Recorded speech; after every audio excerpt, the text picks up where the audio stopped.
Bonjour et bienvenue dans cette review de l'épisode 6 de la saison 4 de The Flash. Je suis vraiment content de vous en parler aujourd'hui, surtout après la déception de la Justice League mercredi et de leur Flash attardé. Juste avant de commencer, j'aimerais clarifier un point à propos de la critique de la Justice League. Je vois plein de commentaires de mecs qui dislike parce que selon eux, je suis un fan de Marvel et que je suce les Avengers. Alors, non, désolé les gars, je suis un pro d'ici. Mon personnage préféré c'est Batman, ma série du moment c'est Flash, et dans la plupart de mes vidéos je parle de DC. Donc non, je ne suce pas les Avengers, mais je suis forcé de constater que Marvel fait de meilleurs films que DC pour le moment. Et au passage, merci pour vos retours sur la vidéo. Près de 1400 vues en un peu plus de 24 heures, c'est vraiment génial. J'ai plein de commentaires de mecs avec qui je peux discuter et partager mon avis.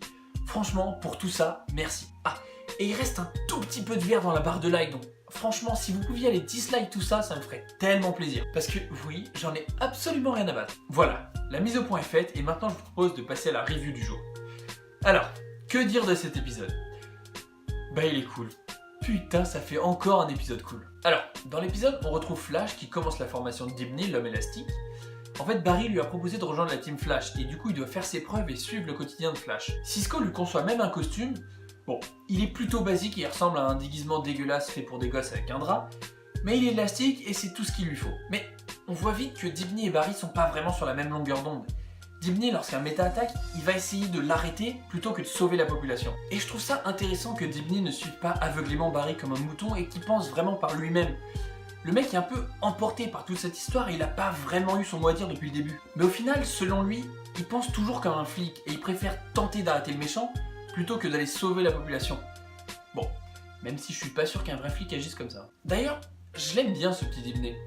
C'est assez marrant déjà de voir un homme élastique. Je pense que, en fait, Red Richards me manque un peu. Mais sinon, je l'aime bien l'acteur. Il a une bonne tête. Je trouve que même, il a une petite tête de psychopathe insensible. En fait, je le verrais bien en Joker. Il y a un moment, il y a un plan dans l'obscurité, et avec un petit peu de lumière, ça lui fait un petit sourire. Et pendant tout le plan, je l'imagine en Joker, et franchement, je trouvais ça vraiment pas mal. Bon enfin, Flash et Dibny arrêtent le méta, et c'est à ce moment-là que Dibny commence à culpabiliser parce qu'il a laissé souffrir une petite fille. Il prend conscience qu'un super-héros et un flic c'est vraiment pas pareil, et que dorénavant il doit vraiment se focus sur la population. Parallèlement à la formation de notre Padawan, on voit HR qui nous présente ses nouveaux amis.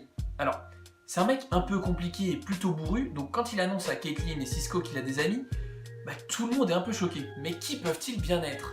Alors, si vous avez lu le titre de l'épisode, qui était je crois Harry rencontre Harry, vous vous doutez qu'il rencontre ses doubles des terres parallèles. Ah, ce mec et tous ses doppelgangers, c'est un délire.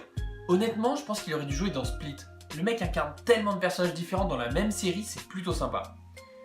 Bon, il y a quand même de quoi devenir schizophrène. Et du coup, avec tous ces doubles, HR tente de trouver l'identité de ce fameux Devo. Après quelques mésententes et un petit passage de Gandalf dans l'épisode, notre Team Worlds arrive à trouver l'identité de ce fameux Devo, de son prénom Clifford.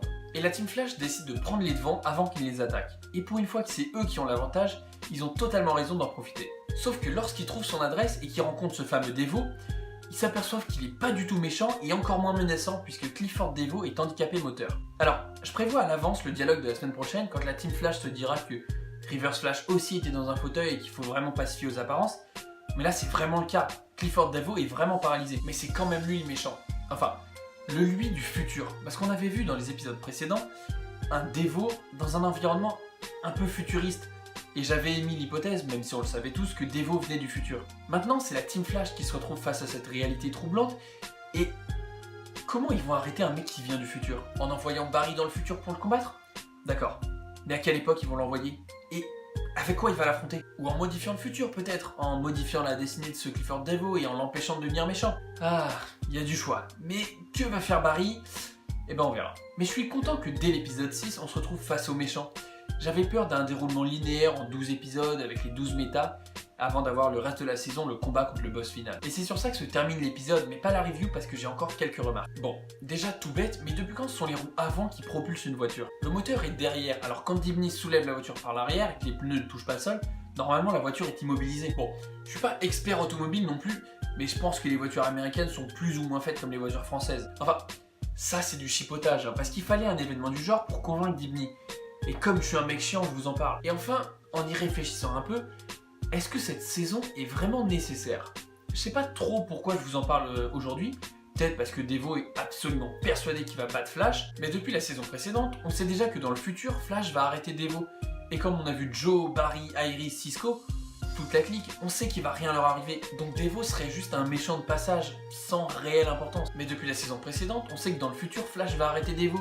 Et comme on a déjà vu Joe, Iris, Cisco, tout le monde, on sait qu'il va rien leur arriver. Donc Devo sera juste un méchant de passage sans réelle importance au final. C'est un peu comme X-Men Apocalypse. Ok, les X-Men se battent contre un mutant qui est quasiment un dieu et le film est plutôt stylé, mais dans Days of the Future Past, on voyait déjà les futurs X-Men.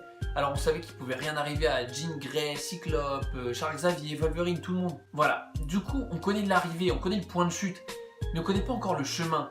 Et du coup c'est ça qui peut s'annoncer intéressant maintenant. Et voilà qui conclut cette review de l'épisode 6 de la saison 4 de Flash. J'espère que la vidéo vous a plu et comme d'habitude, si c'est le cas, petit like, petit partage, ça fait toujours plaisir. Maintenant je vous laisse, il y a la saison 1 de Punisher qui vient de sortir sur Netflix. Et juste avant cette critique, j'ai vu l'épisode 1 et franchement j'en étais tout émoustillé. Allez, portez-vous bien et à la prochaine. Thanks for watching. Subscribe to the channel to watch more.